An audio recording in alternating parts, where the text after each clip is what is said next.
Between 2006 and 2015, 54 people were murdered in a domestic violence incident in Rhode Island. The victims were teachers, nurses, financial workers. We lost an animal rights activist, an AIDS outreach worker, a corrections officer trainee, mothers, fathers, grandparents, and friends.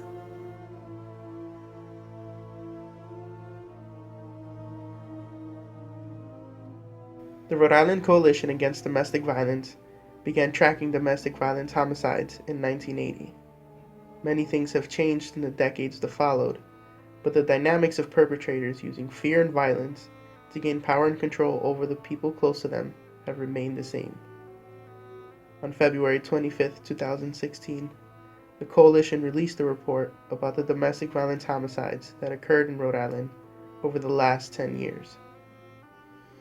We read police reports, media coverage, and obituaries. We learned about the lives and dreams of those we lost and the love and pain of those they left behind. Most victims were current or former intimate partners of the perpetrator. Other victims included parents killed by their adult sons and bystanders who were present when the attack took place. Tragically, many children discovered the bodies of their family members or were present at the time of their murder.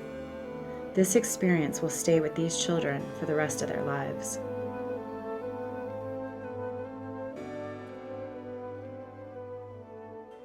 Most victims were shot or stabbed to death. Others strangled or beaten. In every incident where multiple people were murdered, the perpetrator used a gun.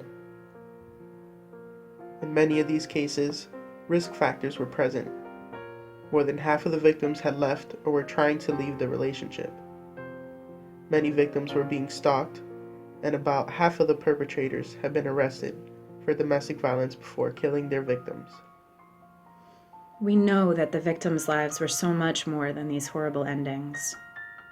Today, as we grapple with this loss, we must, as a community, honor their memories and create a Rhode Island where domestic violence is no longer tolerated.